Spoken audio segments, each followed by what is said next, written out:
noches, mis hermanos y hermanas. Me alegra ver que muchos de ustedes regresaron esta noche. Yo sé que no es fácil venir domingo, lunes y martes porque trabajan hasta tarde y les resulta difícil llegar a tiempo aquí a la iglesia. Pero quiero decirles que estoy muy agradecido de que hayan escogido venir esta noche a pesar de que mañana tienen que ir al trabajo. Ojalá que escojan venir también mañana en la noche y el martes. Al fin y al cabo solo hay que hacer el sacrificio por 3 días. Como dije en la iglesia de Kendall, no siempre me tendréis con vosotros.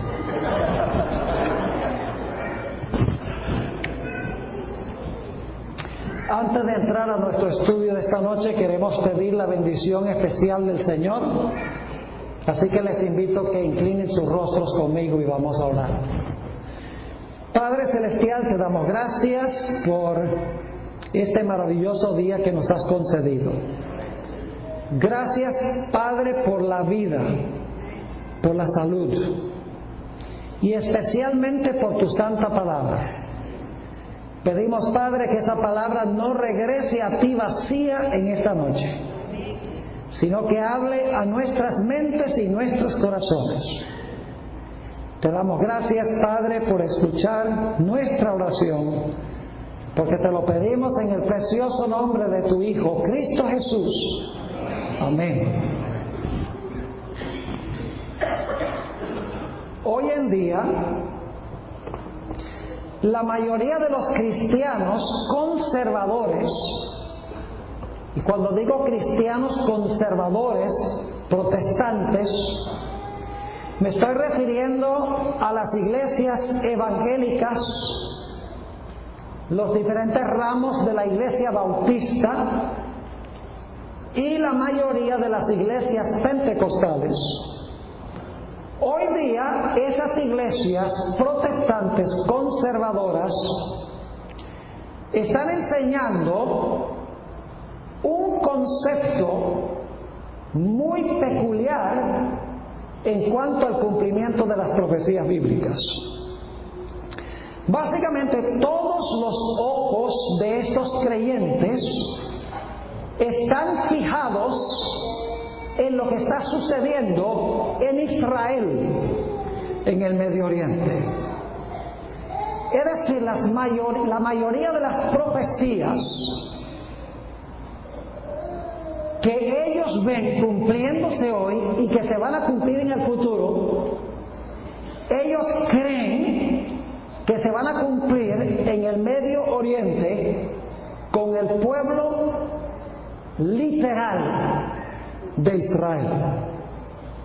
Y por lo tanto constantemente están viendo qué está sucediendo allá y están escribiendo libros y están predicando sermones para demostrar que lo que está pasando en el Medio Oriente está cumpliendo y cumplirá las profecías bíblicas.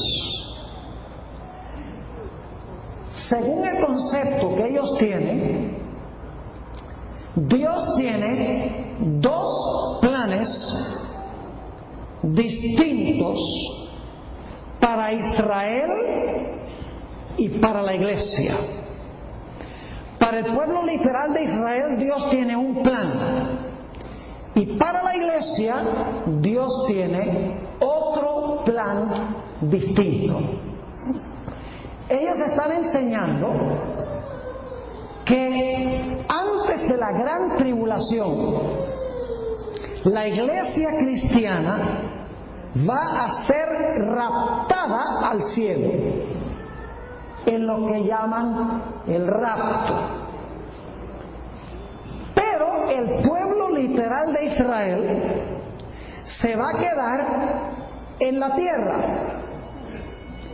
Y entonces Dios va a comenzar de nuevo el plan para el Israel literal que suspendió cuando el pueblo literal de Israel rechazó a Cristo Jesús en su primera venida.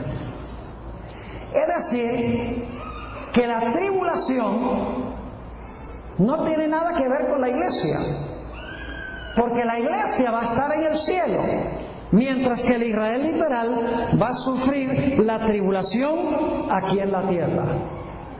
La idea de que Jesús tiene dos pueblos separables y que tiene dos planes distintos para esos dos pueblos. Algunos que enseñan sobre las profecías inclusive van un paso más allá y dicen que por la eternidad Dios va a tener dos pueblos, un plan para el pueblo literal de Israel y otro plan para el pueblo espiritual de Dios, que es la iglesia. Nosotros como adventistas tenemos que testificar a estas personas.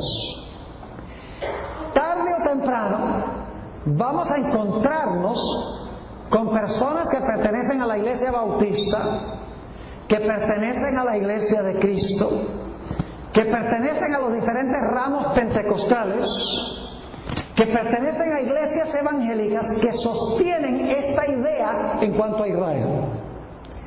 Y necesitamos poder compartir con ellos lo que enseña la Biblia en cuanto al Israel de Dios. Por eso he preparado yo este tema que se titula El Israel de Dios.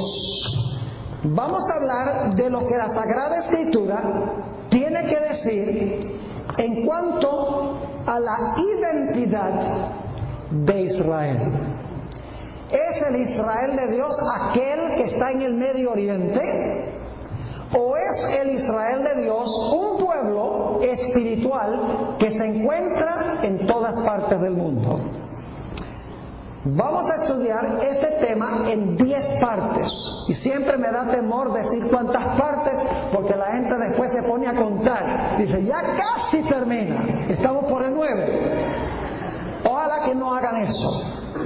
Vamos a mirar este tema desde 10 diferentes perspectivas. Y básicamente lo que quiero mostrar es que Dios tiene un solo pueblo y Dios tiene un solo plan.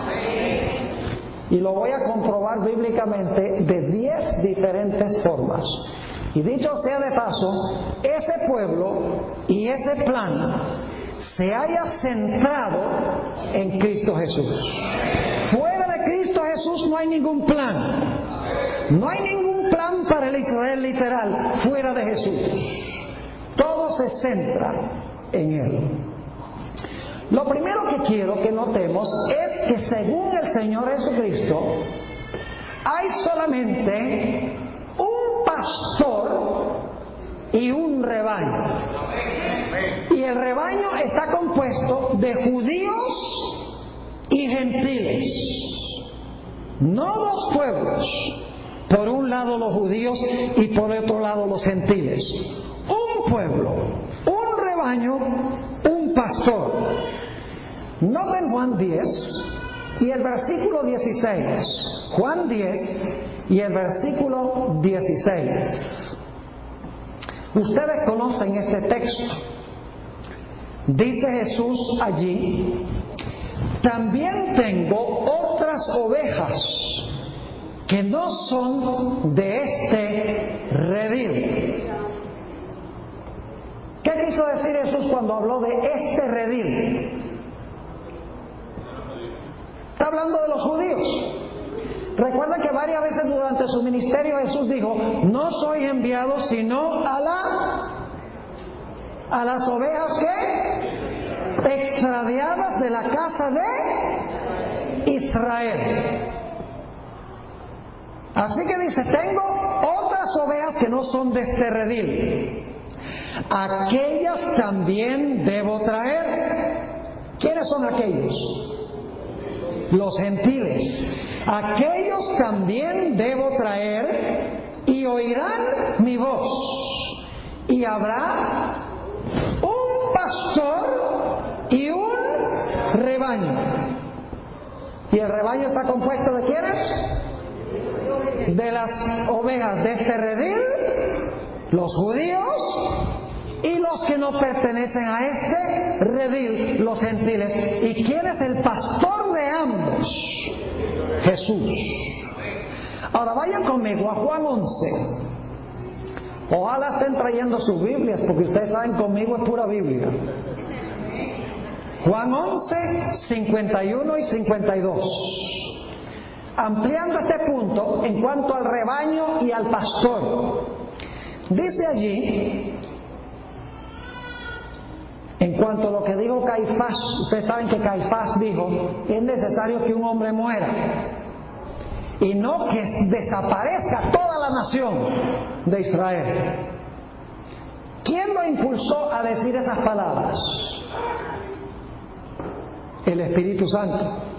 ¿Cómo que el Espíritu Santo? Sí. Y el Espíritu Santo también puede lograr que una persona contraria a él diga cosas sabias. ¿O es que ustedes no han oído nunca de Balaam? Ese profeta malo, que cuando abrió su boca para maldecir, le salían bendiciones. Note lo que dice en cuanto a la declaración de Caifás. Esto no lo dijo por sí mismo, sino que como era el sumo sacerdote aquel año, profetizó que Jesús había de morir por la nación. Y ahora escuchen bien. Y no solamente por la nación. ¿Cuál nación? Israel. Y no solamente por la nación, sino también para congregar en uno los hijos de Dios que estaban ¿qué? Dispersos. Es decir, no solamente la nación de Israel, sino todos los hijos de Dios que estaban dispersos, que se refiere a ¿quiénes? Se refiere a los gentiles. Entonces nuestro primer punto es que Dios no tiene dos rebaños, un rebaño judío y un rebaño eclesiástico. Dios tiene un solo rebaño compuesto de judíos y de gentiles. Punto número 2. Dios tiene un solo Israel. Y este Israel no se define geográficamente ni étnicamente, su origen étnico, ni genéticamente. Este Israel se define relacionalmente. Es decir, ser Israel no significa que yo vivo en la región geográfica de Tierra Santa. No significa que mi apellido es Goldstein. No significa que mis antecesores tenían sangre judía. Ser Israel significa estar vinculado con Cristo Jesús, tener una relación con Él. Es más, ¿saben ustedes quién es el único verdadero israelita fiel? Jesús. Vamos a Gálatas 3 y el versículo 16. Gálatas 3:16. Vamos a ver cuántas simientes tuvo Abraham. Dice allí el apóstol Pablo: ahora bien, a Abraham fueron hechas las promesas y a su simiente. No dice y a las simientes como si hablase de muchos, sino como de uno, y a tu simiente, la cual es Cristo. ¿Cuántas simientes tiene Abraham? Una. ¿Y quién es esa simiente? Cristo. Porque Jesús es el único que fue 100% fiel. Y usted dice: ¿y nosotros qué? ¿Acaso nosotros no somos simiente de Abraham? ¿Acaso no somos israelitas? Claro que sí, pero es a través de él. Nota lo que sigue diciendo en el versículo 26 de ese mismo capítulo: pues todos sois hijos de Dios por la fe, ¿cómo? En Cristo Jesús. Porque todos los que habéis sido bautizados en Cristo, de Cristo estáis vestidos. Ya no hay judío ni griego, ya no hay esclavo ni libre, no hay varón ni mujer, porque todos vosotros sois uno. ¿Cuántos rebaños eran? Uno. Ahora dice que no hay griego ni judío, sino que todos somos ¿qué? Uno. ¿En quién? En Cristo Jesús. Y ahora escuchen bien. Y si vosotros sois de Cristo, ciertamente linaje de Abraham sois y herederos según la promesa. ¿Quién es el único verdadero Israel de Dios? Jesús.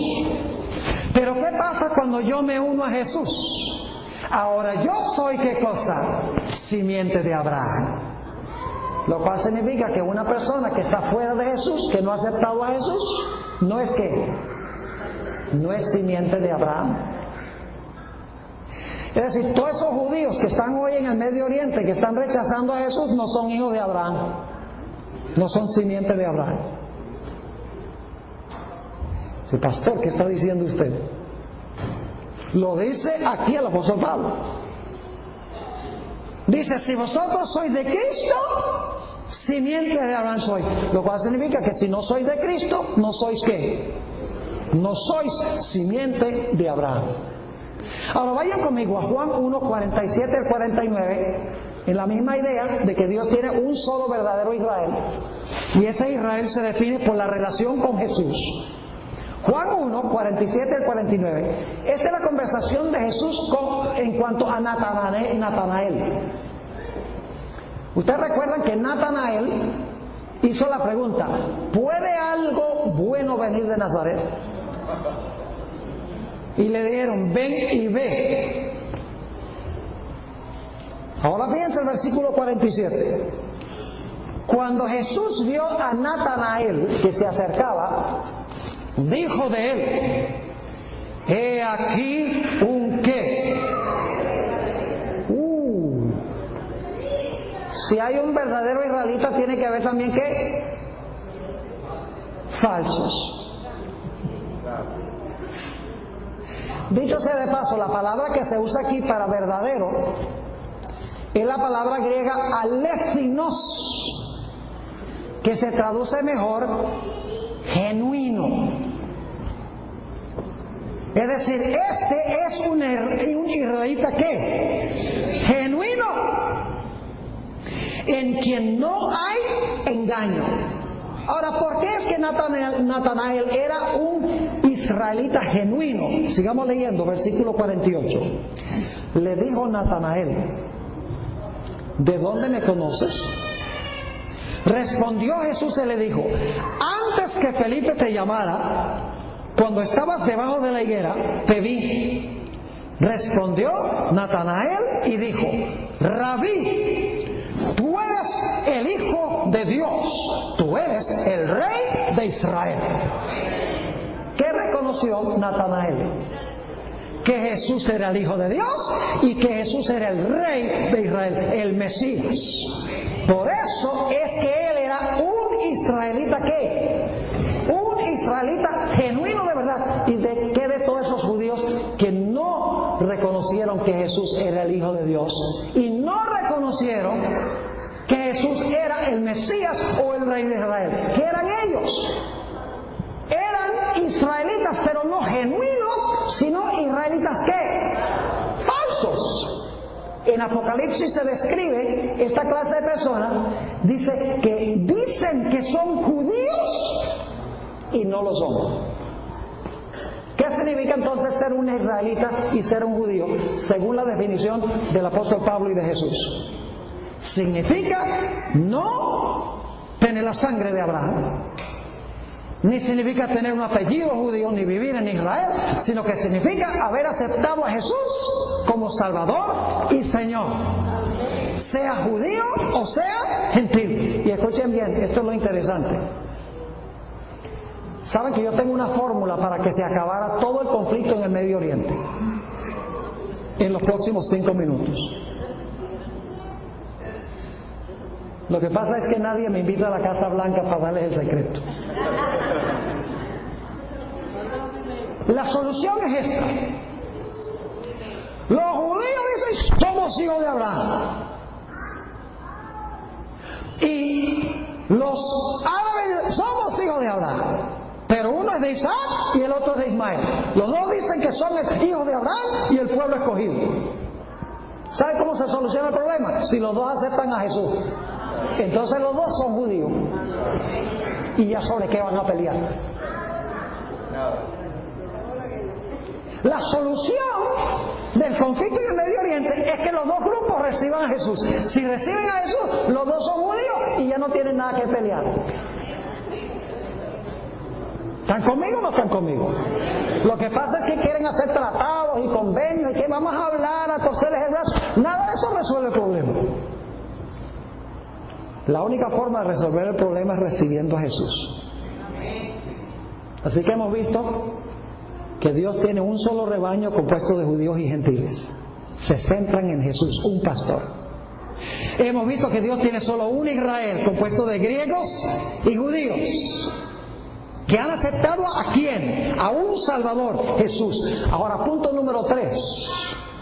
Dios tiene un solo cuerpo que se compone de judíos y gentiles. Un cuerpo, no dos, uno. Vayan conmigo a Efesios 2, versículo 13 al 18. Efesios 2, 13 al 18. Noten qué claro es el apóstol Pablo. Pero ahora, escuchen bien, pero ahora, en Cristo Jesús. ¿En quién? En Cristo Jesús. Vosotros que en otro tiempo estabais lejos, habéis sido hechos cercanos, ¿cómo?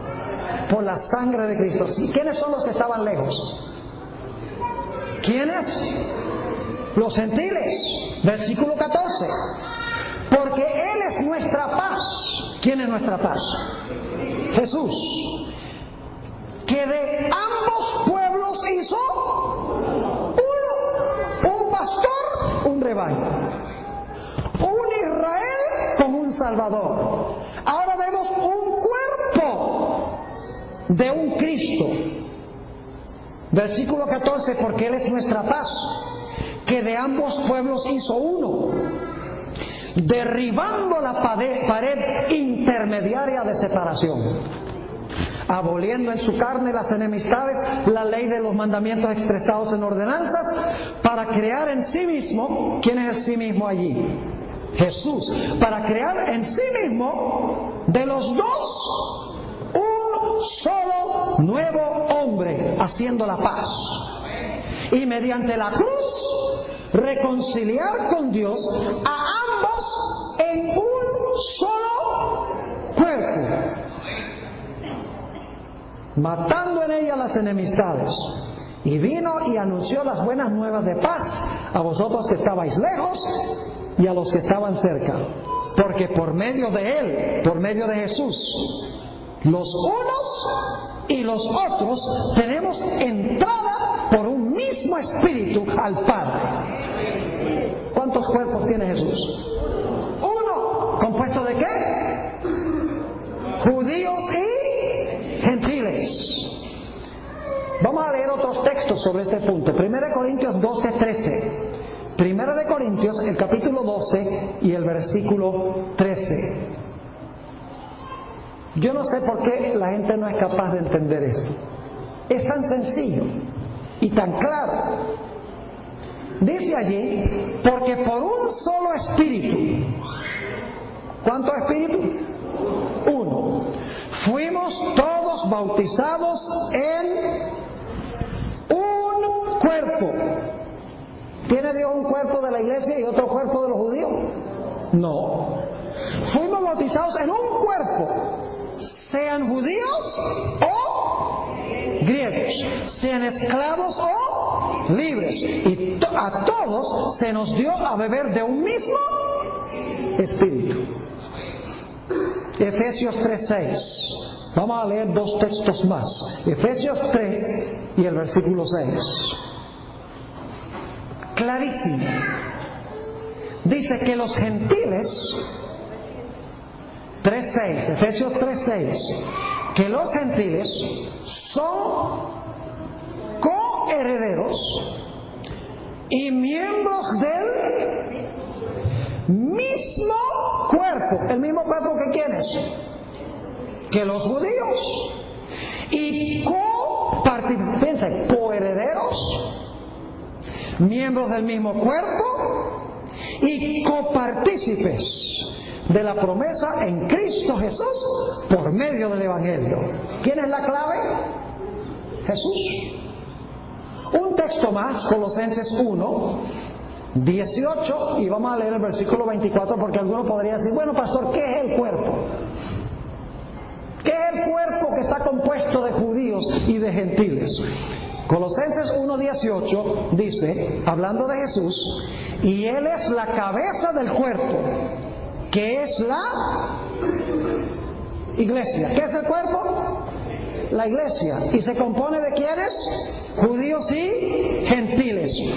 Sigue diciendo, y Él es la cabeza del cuerpo, que es la iglesia, el que es el principio, el primogénito de entre los muertos, para que en todo tenga la preeminencia. Ahora me gozo en lo que padezco por vosotros y cumplo en mi carne lo que falta de las aflicciones de Cristo por su cuerpo, que es la iglesia. ¿Tiene entonces Dios un plan separable para los judíos y la iglesia? No.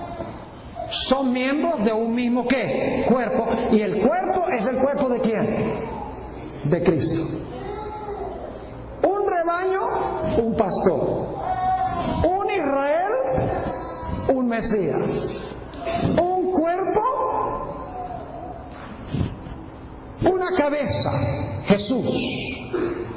Punto número 4. Dios tiene tan solo una ciudad escogida. Hoy se enfocan mucho en la Jerusalén terrenal. Esa es la ciudad de los judíos. Y la ciudad celestial, la nueva Jerusalén, esa es la ciudad de la iglesia. El problema con eso es que la Biblia deja muy en claro que hay una sola ciudad que reúne a las personas del Antiguo y del Nuevo Testamento. Noten Apocalipsis 21 y el versículo 2. Apocalipsis 21 y el versículo 2. Y vamos a estar allí en Apocalipsis 21 por 3 textos. Dice, y yo, Juan, vi la santa ciudad, la nueva Jerusalén, descender del cielo de Dios, dispuesta como una esposa ataviada para su marido. ¿Quién es el marido? Es decir, la iglesia, Jerusalén, es la esposa y el marido es Cristo. Ahora yo pregunto, ¿esa ciudad se compone de quién? ¿Solamente de judíos? ¿Solamente de gentiles, de miembros de la iglesia? No. Noten Apocalipsis 21:12. Apocalipsis 21 y el versículo 12. Está hablando de las puertas de la ciudad. Tenía un muro grande y alto con 12 puertas. Esta es la esposa del Cordero. Una ciudad que es la ciudad del Cordero. Tenía un muro grande y alto con 12 puertas. Y en las puertas 12 ángeles y nombres inscritos que son los de las 12 tribus de Israel. Pregunta, ¿están los nombres de las 12 tribus en esta ciudad? Claro que sí, están en las puertas.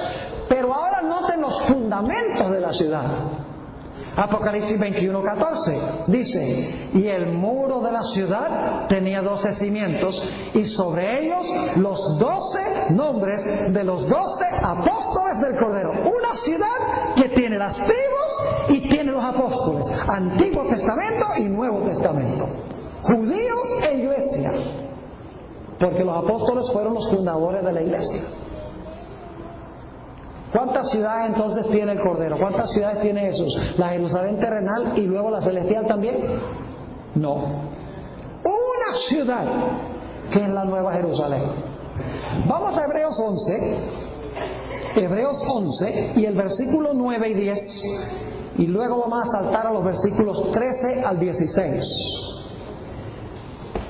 Hoy en día enseñan que Abraham y todos sus descendientes esperaban que Dios les diera la tierra santa de Israel y esperaban que Dios le iba a dar esa ciudad terrenal, la Jerusalén, que se encuentra allá al pie del Monte de los Olivos. Pero vamos a leer ahora un pasaje donde vamos a ver que los judíos, los héroes del Antiguo Testamento, no miraban hacia la Jerusalén terrenal, sino que miraban hacia la Jerusalén celestial, aún ellos.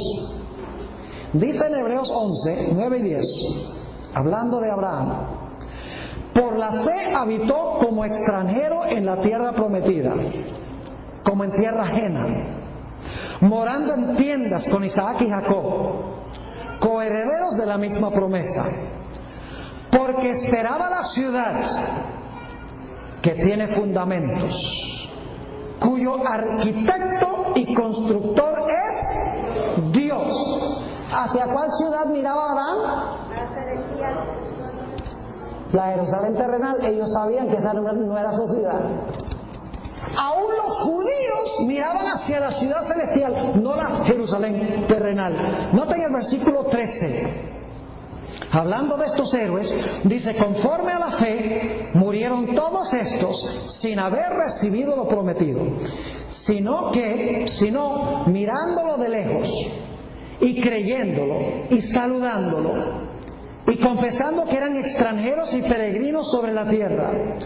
Porque los que dicen esto claramente dan a entender que buscan una ¿qué? Los héroes del Antiguo Testamento estaban buscando una patria. ¿Y qué patria es esa? Sigamos leyendo.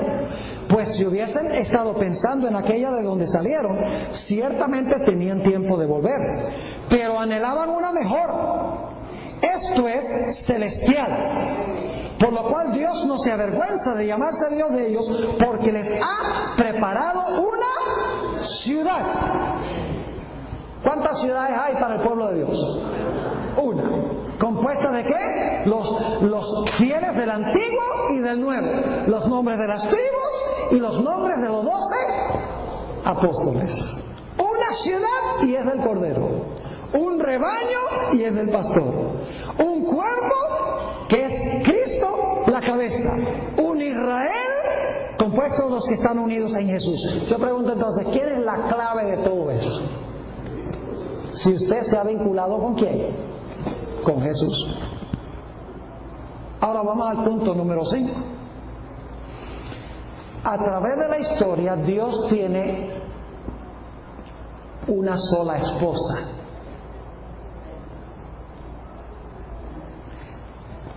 Miren, si el Israel de Dios era su pueblo en el Antiguo Testamento y la iglesia es el pueblo de Dios en el Nuevo Testamento, entonces Dios es bígamo, espiritualmente hablando. Y no lo digo en son de broma, lo digo en serio.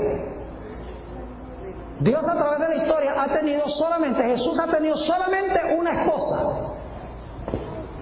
¿Y ustedes dónde dice la Biblia eso? Vayan conmigo a Apocalipsis 12. ¿Y es la esposa de quién? Oh, de Jesús el Cordero. Entonces, ¿se centra en quién? Todo esto se centra en Jesús. Fuera de Jesús no hay salvación. Fuera de Jesús no pertenece uno al pueblo de Dios. No es del cuerpo, no es de Israel, no es de su esposa. Así que aquellos que están rechazando a Jesús en el Medio Oriente no son miembros de su pueblo. ¿Me estoy explicando o no? Ahora, Apocalipsis 12, 1 y 2, y luego vamos a saltar al versículo 5 y 6. Dice: apareció en el cielo una gran señal, una mujer vestida del sol. ¿Qué representa la mujer ahí? ¿Cuál iglesia? ¿La del Antiguo Testamento o la del Nuevo? Vamos a esperar a ver qué dice el pastor Borges. Es la iglesia del Antiguo Testamento. Y usted dice, ¿cómo sabe eso? Sigamos leyendo. Apareció en el cielo una gran señal, una mujer vestida del sol, con la luna debajo de sus pies y sobre su cabeza una corona de 12 estrellas. Y estando encinta, clamaba con dolores de parto en la angustia del alumbramiento. ¿Cómo estaba la mujer? Embarazada. ¿Quién tenía en el vientre? ¿A quién tenía en el vientre? Vamos a ver, ¿qué fue Jesús? ¿Era Jesús? Yo pregunto, cuando Juan aquí ve a la mujer, ¿el bebé ha nacido todavía? ¿Jesús ha nacido todavía? Entonces, ¿puede ser esto el Nuevo Testamento? ¿Cómo puede haber Nuevo Testamento si Jesús no ha nacido todavía? Yo pregunto, ¿Jesús nació de la iglesia del Antiguo Testamento, sí o no? ¿Fue Jesús linaje de Abraham? ¿Fue Jesús linaje de David? ¿Trajo el pueblo judío a Jesús al mundo? Sí, por eso Jesús dijo, la salvación es de los judíos. No es porque los judíos salvan, sino del pueblo judío nació el Mesías. ¿Vamos bien? Pero ahora noten el versículo 5. Y ella dio a luz un hijo varón, que regirá con vara de hierro a todas las naciones, y su hijo fue arrebatado para Dios y para su trono. Ahí se ve que claramente es Jesús, ¿verdad? Ahora piensa lo que dice el versículo 6. Y la mujer huyó al desierto. ¿Cuál mujer? ¿La misma que trajo al mundo al niño? ¿Es la misma mujer? Claro que sí. ¿Cómo que no? Ahí no dice, entonces Dios adoptó otra mujer y esa otra mujer se fue para el desierto. Ahí dice, y la mujer huyó al desierto, donde tiene lugar preparado por Dios, para que allí la sustenten por 1260 días. ¿Cuánto tiempo es ese? 1260 ¿qué? Años. Yo pregunto, ¿esa es la iglesia del Nuevo Testamento? Sí. Claro que sí. Entonces, yo pregunto, ¿la mujer es una representando el Antiguo y el Nuevo Testamento? Claro que sí. Porque ella está encinta con el niño, esa es la iglesia del Antiguo Testamento, que va a traer a Jesús al mundo, y luego después que el niño se va para el cielo, al trono de Dios, ahora esa mujer, la misma mujer, ahora huye al desierto y Satanás persigue a la iglesia. Es una y la misma iglesia en dos diferentes etapas. Si están conmigo o no están conmigo. Ahora, fíjense algo muy interesante. Ustedes recuerdan que en Hechos 2 se habla del derramamiento del Espíritu Santo en el día del Pentecostés. ¿Se han dado cuenta lo que los apóstoles tuvieron que hacer antes de que se derramara el Espíritu Santo? Se describe en el capítulo 1. Sí, unánimes, oraron, estudiaron, etc. Pero hay otra ceremonia que tuvieron que desempeñar antes que se derramara el Espíritu Santo. Y fue, escuchen bien, nombrar un sucesor por Judas. ¿De acuerdo? Ahora yo pregunto, ¿por qué sintieron ellos la urgencia de nombrar un sucesor en lugar de Judas antes de que se derramara el Espíritu Santo y se diera comienzo a la historia de la iglesia cristiana? Les voy a decir por qué razón. Porque el sumo sacerdote tenía en su pectoral 12 piedras. Cada una de esas piedras representaba en primer lugar a una de las tribus de Israel, el Antiguo Testamento. Y cada una de esas piedras representaba a uno de los 12 apóstoles, que es el Israel de Dios en el Nuevo Testamento. En el día del Pentecostés Jesús iba a ser instalado como sumo sacerdote de su pueblo. Y no podía ser instalado teniendo solamente 11 apóstoles. Era necesario que se nombrara el apóstol número 12 para que fuese representante de todo el Israel de Dios. ¿Me están entendiendo lo que estoy diciendo? Por eso sintieron la urgencia. Es decir, Jesús tiene solamente una mujer. Antiguo y Nuevo Testamento. Punto número 6. El pueblo de Dios se ilustra con un solo árbol. Y usted dice, ¿cómo así que con un solo árbol? ¿Han leído ustedes en Romanos 11 a dónde se habla de el olivo, el árbol olivo? En un momento voy a leer el pasaje, pero primero quiero que ustedes capten la imagen de esa ilustración que da el apóstol Pablo. La raíz y el tronco de ese árbol representa a Jesús. Las ramas representan a los seguidores de Jesús, al pueblo de Dios. Ahora, si ustedes leen ese pasaje, y en un momento lo vamos a leer, las ramas naturales representan a los judíos. Algunas ramas naturales son retenidas en el árbol. Las ramas naturales que son retenidas en el árbol, que no son cortadas, representan a los judíos que creyeron en Jesús. Pero hay ciertas ramas naturales de ese árbol que son cortadas. Son los judíos que no creyeron en Jesús. Pero hay ramas silvestres que ahora son tomadas y son injertadas al árbol en el lugar a donde fueron cortadas las ramas naturales. ¿Qué representan las ramas silvestres? Representan los gentiles que son injertados en el árbol a donde fueron cortadas las ramas. Y si siguen leyendo van a descubrir que el apóstol Pablo dice que si alguna de las ramas naturales que fueron cortadas por rechazar a Jesús luego lo aceptan, serán reinjertadas. Y dice, si las ramas silvestres que representan los gentiles que fueron injertados llegan a apostatar y a perder su fe, serán cortadas también. ¿Cuántos árboles son? Uno. ¿Compuesto de qué? Ramas judías y ramas gentiles. ¿Y de qué depende que usted sea una rama del árbol? Que usted tenga fe ¿en quién? En Jesús. Ahora vamos a leer el pasaje, ahora que tienen la imagen. Romanos 11:17. Pues si algunas de las ramas fueron desgajadas, ¿qué ramas fueron las desgajadas? Los judíos que no creyeron en Jesús, ramas naturales. Y tú siendo olivo silvestre, ¿quién es el olivo silvestre? Los gentiles. Has sido injertado en lugar de ellas. Y has sido hecho participante de la raíz y de la rica savia del olivo. Es decir, porque se ha vinculado con Jesús. No te jactes contra las ramas. Y si te jactas, sabe que tú no sustentas, que no sustentas tú a la raíz, sino la raíz a ti. Pues las ramas, dirás, fueron desgajadas para que yo fuese injertado. Bien, por su incredulidad fueron desgajadas.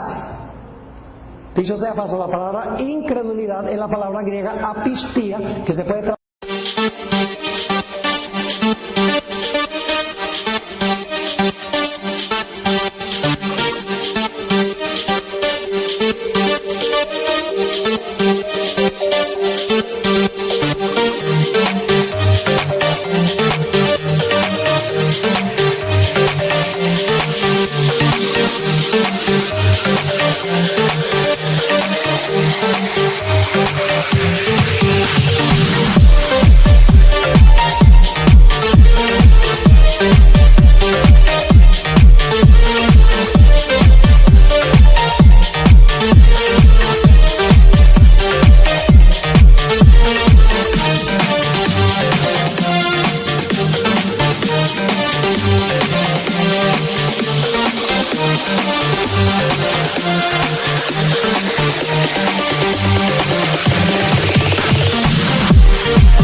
Por su falta de fe, por su incredulidad fueron desgajadas, pero tú por la fe estás en pie.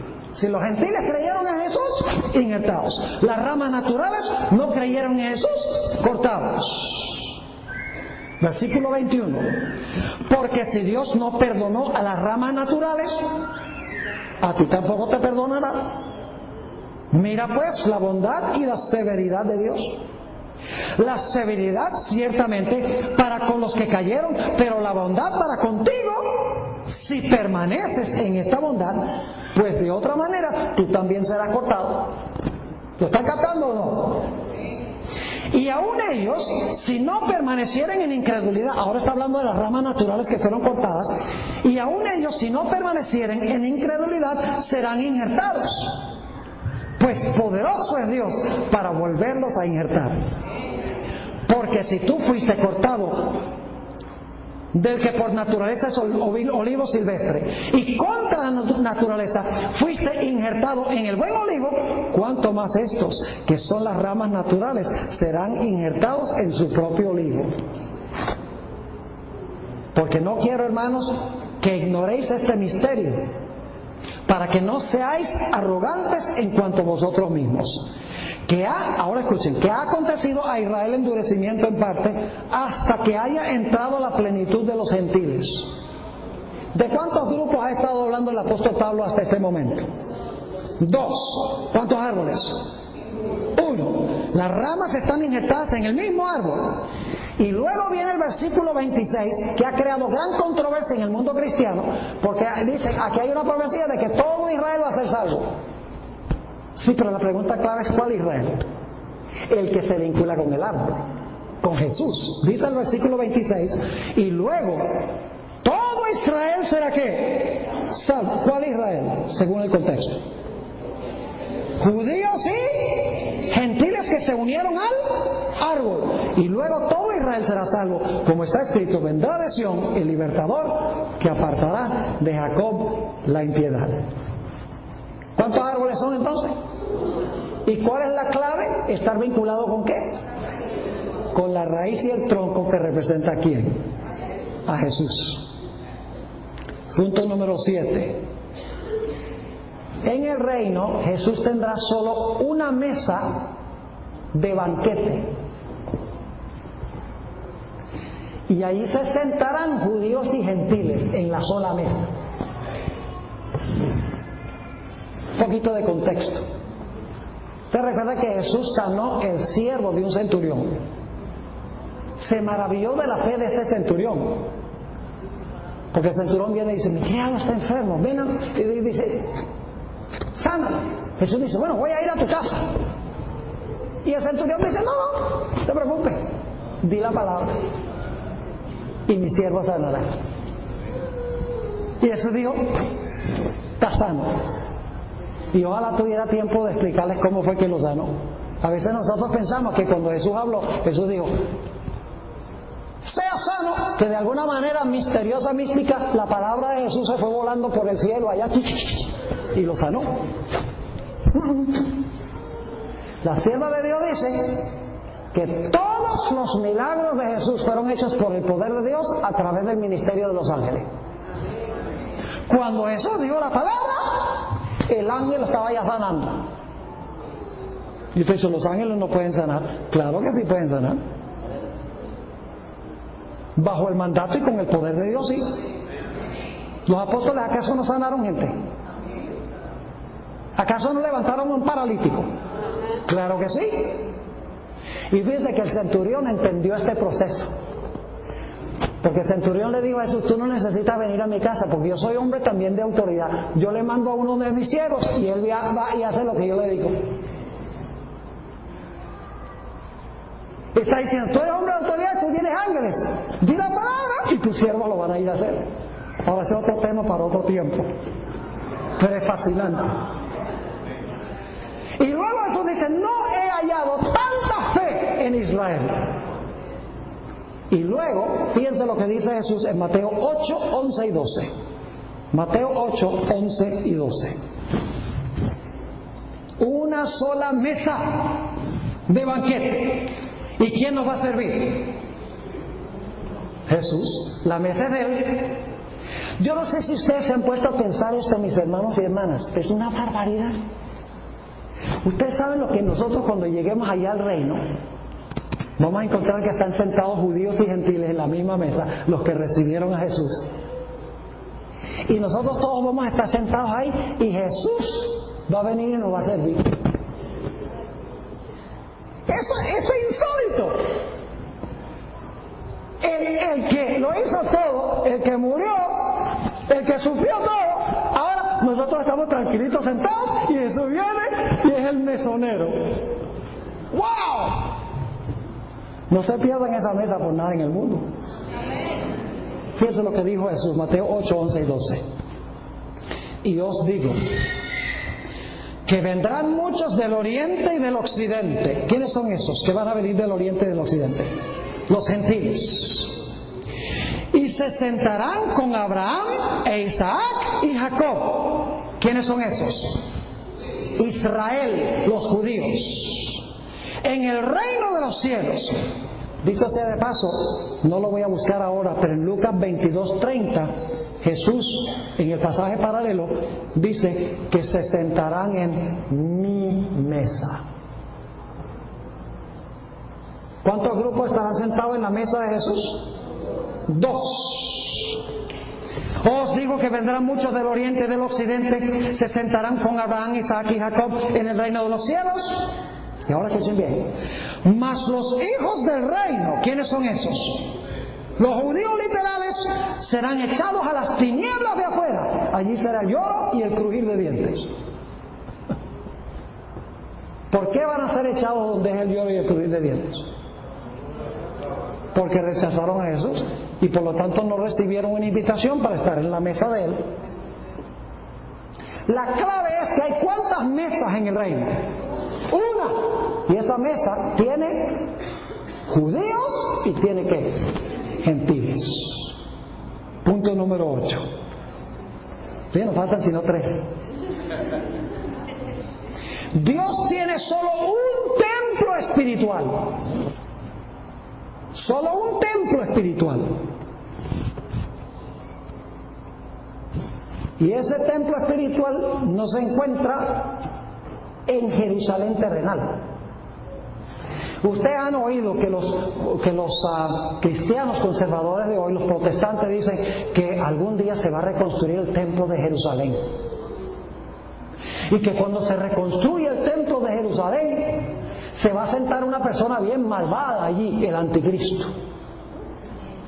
Y va a construir una estatua bien grandota, que es la imagen de la bestia. Y va a mandar a todo el mundo a adorar esa estatua al lado del templo. Y que como los judíos literales no van a adorar, entonces este individuo va a perseguir a los judíos por 3 años y medio literales. Para ellos, toda la profecía gira alrededor del templo literal de Jerusalén. Pero el Nuevo Testamento deja muy en claro que el templo de Jerusalén ya no cuenta. Aun cuando se reconstruyera, ya no cuenta. Porque Jesús salió de ese templo y dijo: he aquí, vuestra casa os es dejada desierta. Antes de eso, cuando entró en la entrada triunfal, echó a los mercaderes y dijo: esta es mi casa. Pero de poco después, cuando salió del templo, dijo: vuestra casa os es dejada desierta. Porque en el interino habían rechazado a Jesús. Efesios 2, 19 al 22 habla de ese único templo. Está hablando a los gentiles y dice: así que ya no sois extranjeros ni advenedizos, sino conciudadanos de los santos y miembros de la familia de Dios. Ahora escuchen bien: edificados sobre el fundamento de los apóstoles y profetas. Los apóstoles sería ¿cuál testamento? ¿Cuál testamento los apóstoles? El nuevo. ¿Y los profetas? El antiguo. Es decir, este templo está edificado sobre los escritos del Antiguo y del Nuevo Testamento. Pero ¿qué es la clave? Dice: siendo la principal piedra del ángulo Jesucristo mismo. ¿Está hablando esto de un templo literal, de piedras literales? No. Porque los fundamentos son apóstoles y profetas. Y la piedra angular no es una piedra, sino que es Jesús. Es un templo espiritual. Sigue diciendo en el versículo 21: en quien, es decir, en Jesús, todo el edificio bien coordinado, va creciendo para ser un ¿qué? Un templo santo en el Señor. Nosotros somos las piedras, según 1 Pedro 2. Fundamentos, Antiguo Nuevo Testamento, apóstol y profeta, piedra angular, Jesús. Y luego nosotros somos las piedras que son sobreedificadas. En quien, dice, en quien vosotros también sois juntamente edificados para morada de Dios en el Espíritu. En el Antiguo Testamento la Shequina era una luz que se veía, gloriosa, literal. Ahora, ¿cuál es la Shequina que está en el templo? El Espíritu Santo. Porque es morada para el Espíritu.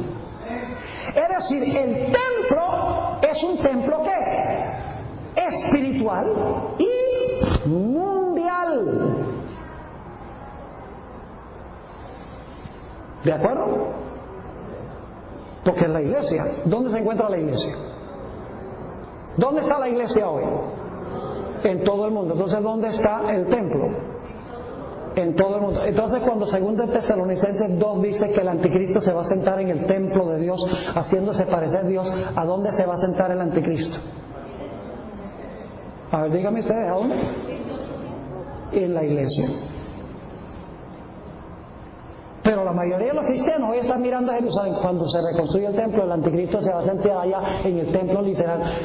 Pero la Biblia dice que el templo es espiritual, se compone de fundamentos espirituales, el Antiguo y el Nuevo Testamento, apóstoles y profetas, la piedra angular es Cristo Jesús, nosotros somos las piedras sobre las cuales se edifica, y en la Shequina que está dentro del templo es el Espíritu Santo. Así que si el anticristo se va a sentar en el templo, significa que se va a sentar ¿dónde? En la iglesia. Por eso la iglesia adventista enseña que el anticristo se halla en Roma, representante de una iglesia mundial que profesa ser cristiana. Punto número 9. Los redimidos cantarán un solo himno. No hay un himno para los judíos y un himno para los gentiles. Todos los redimidos cantarán un mismo himno. ¿Cómo se llama ese himno? Apocalipsis 15, 3 y 4. Apocalipsis 15, 3 y 4. Y cantan el cántico de Moisés, siervo de Dios, y el cántico ¿de qué testamento fue Moisés? ¿Y el Cordero? El nuevo. Y cantan el cántico de Moisés, siervo de Dios, y el cántico del Cordero, diciendo: grandes y maravillosas son tus obras, Señor Dios Todopoderoso. Justos y verdaderos son tus caminos, Rey de los santos. ¿Quién no te temerá, oh Señor, y glorificará tu nombre? Pues solo tú eres santo, por lo cual todas las naciones vendrán y te adorarán, porque tus juicios se han manifestado. ¿Los redimidos van a cantar cuántos himnos? Uno. Pero es un himno que se compone de la época de Moisés y de la época del Cordero. Punto número 10. Los redimidos tienen tan solo un Padre. Los redimidos tienen tan solo un Padre. ¿Y quién es ese Padre? Dios el Padre. Ahora escuchen lo que les voy a decir.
es el único verdadero hijo de Dios? El único hijo fiel de Dios que se le puede llamar con toda certeza hijo de Dios, obediente, perfecto, Jesús. La Biblia dice que nosotros somos hijos de la ira. Ninguno de nosotros tenemos derecho de reclamar el nombre hijo de Dios, porque todos somos pecadores. Pero escuchen lo lindo de esto. El único verdadero hijo de Dios es Jesús. Pero Jesús vino a este mundo, vivió la vida que yo debo vivir, murió la muerte que yo debo morir, y cuando yo me uno a Jesús, la vida de Él cuenta como si fuera mía y la muerte de Él cuenta como si fuera mi muerte. Y entonces ahora Jesús viene al Padre y dice: Padre, tengo un nuevo hermano, tengo una nueva hermana. Me recibieron como su hermano. Y entonces el Padre mira a Jesús y dice: ¿el pastor Bor es tu hermano? Pues si el pastor Bor es tu hermano, entonces es mi hijo.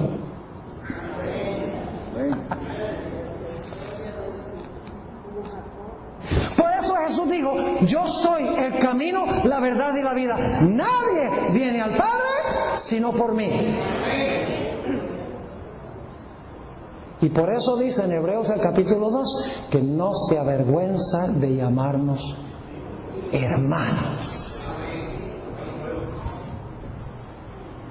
¿Cómo llegamos a ser hijos de Dios? ¿Por medio de quién? De Cristo. Vamos a leer Juan 1, 12 y 13. Ya estamos llegando al final. Juan 1, 12 y 13. Escuchen bien.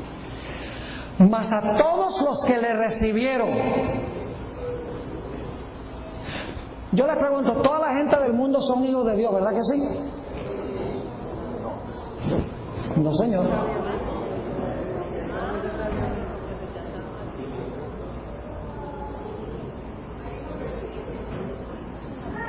Yo sé que esto va contra lo que ustedes han creído. Pastor, usted está diciendo que toda la humanidad no son hijos de Dios. Según la definición bíblica, no. Vamos a anotarlo. Mas a todos los que le recibieron. ¿Todo el mundo ha recibido a Jesús? No. Mas a los que le recibieron, a los que creen en su nombre, les dio potestad de ser hechos hijos de Dios, los cuales no son engendrados de sangre, ni de voluntad de carne, ni de voluntad de varón, sino de Dios. ¿Quiénes son los hijos de Dios? Los que se unen con Cristo Jesús.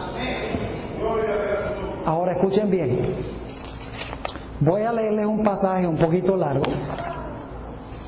Juan 8, 12 al 44. Juan 8, no 12, 32 al 44. Juan 8, 32 al 44. Y lo vamos a leer rapidito. Jesús está hablando aquí a un grupo de judíos literales. Y dice: y conoceréis la verdad, y la verdad os hará libres. Se ofendieron, ¿sabe que se ofendieron? Le respondieron: linaje de Abraham somos, y jamás hemos sido esclavos de nadie. ¿Cómo dices tú, seréis libres?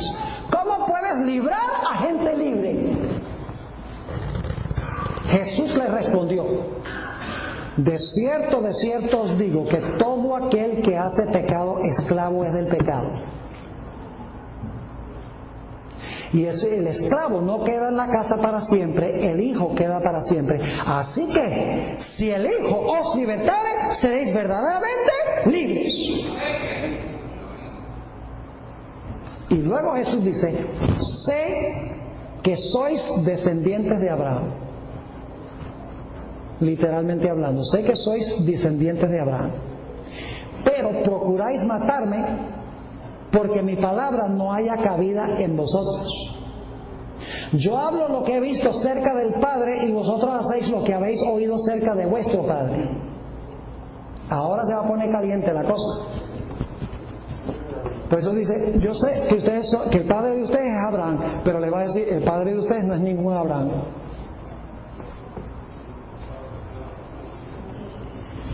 Versículo 39. Respondieron y dijeron: nuestro padre es Abraham. Jesús le dijo: si fueseis hijos de Abraham, las obras de Abraham haríais.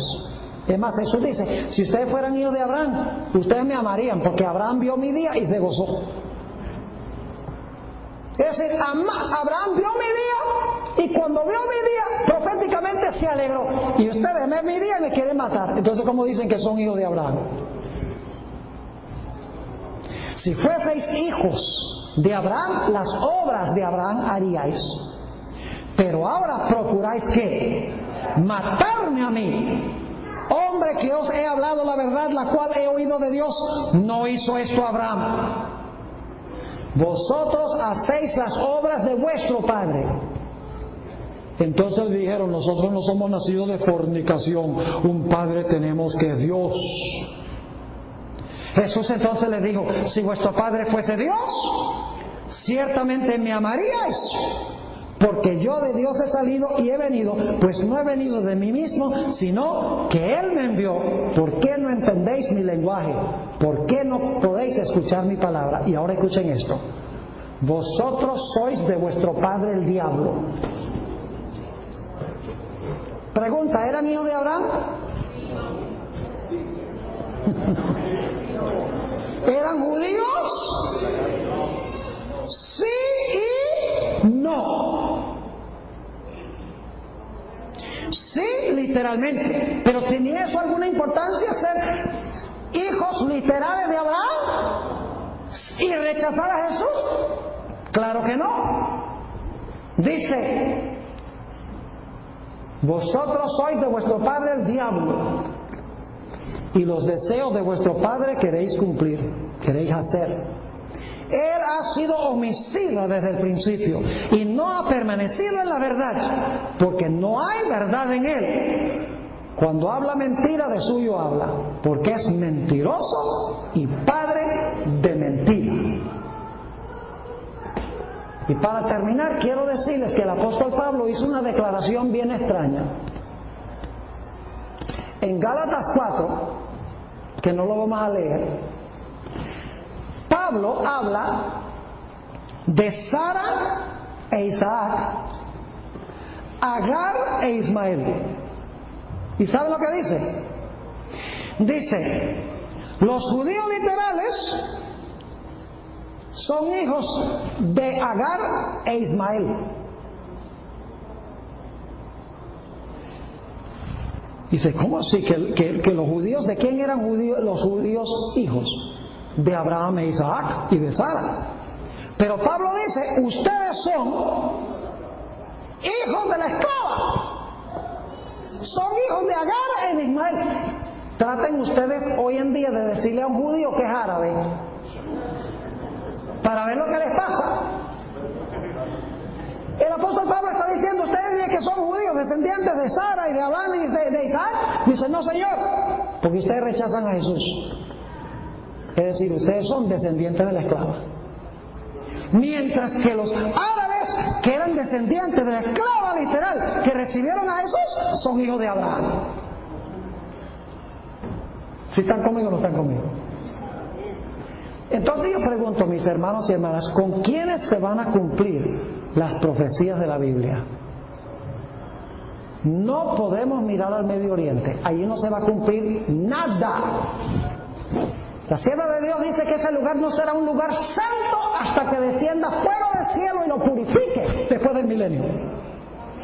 Así que no vayan a hablar: ay, voy a visitar Tierra Santa, por donde caminó el Señor Jesús. Qué lindo sería caminar en los pasos de Jesús. La hermana White dice, mire, la hermana White dice esto. Ella dice: no necesitamos ir a la Jerusalén vieja, que está en apostasía contra Dios, que aún está rechazando el Mesías.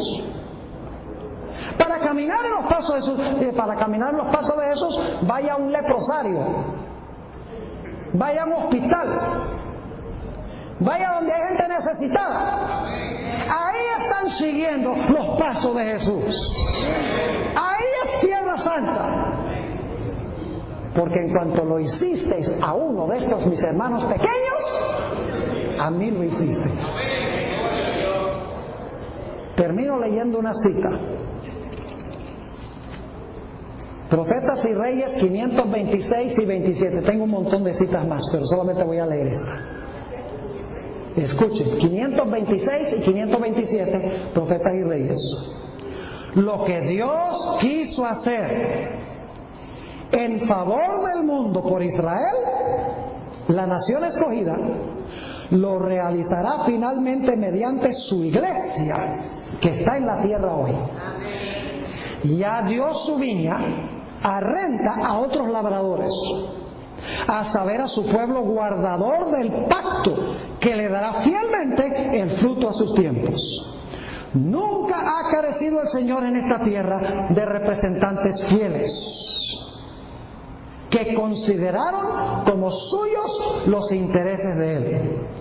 Estos testigos de Dios se cuentan entre el Israel espiritual y se cumplirán en su favor todas las promesas del pacto que hizo Jehová con su pueblo en la antigüedad. Con Israel espiritual. Ahora lo único que resta es: ¿has recibido tú a Jesús como tu Salvador? No solo de aquí para afuera, sino de aquí para adentro. No todo el que me dice Señor, Señor entrará en el reino de los cielos. No son los oidores los que serán justificados, sino los que, los hacedores. La fe sin obras es muerta. ¿Qué estamos haciendo nosotros hoy en día por los necesitados y los sufrientes de la sociedad? Estamos caminando en los pasos de Jesús, estamos revelando el carácter de Jesús. Si no lo estamos haciendo, es porque no tenemos una conexión con Jesús. La sierva de Dios ha dicho que toda persona que está conectada con Jesús impartirá luz. Si alguien no está impartiendo la luz, es porque no tiene conexión con la fuente de la luz. Es decir, están en tinieblas. Mis hermanos y hermanas, es tiempo de que nosotros nos levantemos de estas bancas y salgamos a nuestras comunidades, a las casas, a las calles, y busquemos allá a los que están sufriendo, a los necesitados, a los que necesitan ser librados, a los que necesitan el mensaje de Dios. Necesitamos salir y revelar en carne y sangre en nuestra vida a Jesús. Esos son los que verdaderamente se cuentan entre el Israel espiritual de Dios. Yo oro al Señor que esa sea una realidad en nuestra vida, que nuestra conexión con Jesús sea genuina y verdadera y se revele en nuestra vida. Oremos. Padre, te damos gracias por lo que hemos podido estudiar en esta noche. Gracias por el mensaje que has dado a tu iglesia. Es un mensaje que necesita el mundo protestante, donde miran al Medio Oriente y al mismo tiempo viven una vida mundana, van al cine, se divorcian como el mundo, viven para sí, acumulan bienes para tanto tiempo, creyendo que son seguidores de Jesús y que las profecías se van a cumplir allá, cuando en realidad todo se está cumpliendo por acá. Padre, te ruego que nos bendigas, que implante tu Espíritu Santo en nuestra alma, que podamos así reflejar el carácter de Jesús, el carácter bello y hermoso de Jesús. Te damos gracias por haber estado con nosotros en esta noche y gracias por escuchar nuestra oración, porque te lo pedimos en el nombre de Jesús. Amén.